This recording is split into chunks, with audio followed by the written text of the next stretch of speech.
Nous sommes au domaine du Taillé, en Ardèche du Sud, en compagnie de Corinne Moriou. Bonjour Corinne. Bonjour Chloé.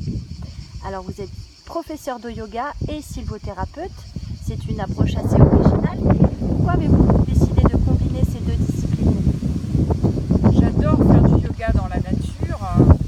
On appelle le green yoga, le yoga au vert, hors les murs, quitter les studios de yoga parisiens et être immergé dans la nature. Alors qu'est-ce que la sylvothérapie? La sylvothérapie, sylva veut dire en latin forêt. La sylvothérapie, c'est la relation avec les arbres, l'homme en relation avec les arbres. Et j'ai créé de ce fait ce que j'appelle le sylvo-yoga. Est-ce que vous pouvez nous donner quelques exemples d'exercices? Alors, l'exemple qui me vient tout naturellement à l'esprit, c'est la posture de l'arbre. La posture de l'arbre que connaissent bien les pratiquants du yoga. Et bien, plutôt que de faire la posture de l'arbre devant un mur, face à un mur, on fait la posture de l'arbre face à un chêne, face à un saule pleureur, face à un pin sylvestre, selon le lieu où on se trouve. Et cela apporte un énorme contentement, le bonheur suprême.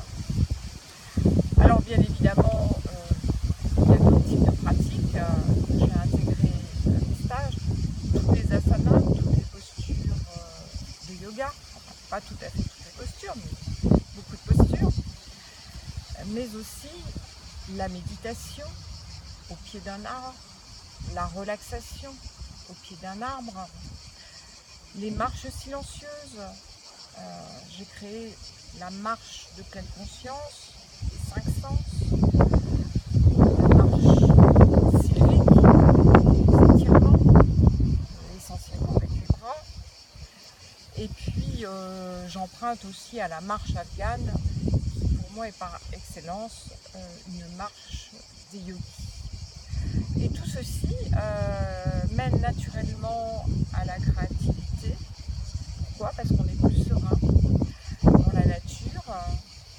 Et nous faisons aussi des mini-ateliers d'écriture, du land art, c'est-à-dire de l'art avec tout ce que peut nous apporter la nature.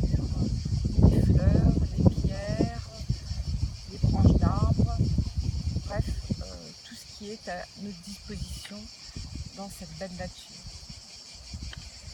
Alors justement, où est-ce qu'on peut vous retrouver pour découvrir le yoga ainsi que la sylvothérapie? Alors je vous propose d'ores et déjà 2 dates, 2 rendez-vous. Un premier rendez-vous au château de Bonnemare, un château exceptionnel qui se trouve près de Giverny en Normandie, du 1er au 3 mai 2020. Pour un week-end d'initiation au yoga et à la sylvothérapie. Et puis des vacances originales, comme vous l'avez dit Chloé, l'approche originale, donc des vacances au domaine du Taillé, en Ardèche du Sud, du 26 juillet au 1er août 2020, donc dans un lieu tout à fait d'exception. Nous sommes très heureux en ce moment de faire une retraite. Merci beaucoup Corinne Moriou. Merci Chloé.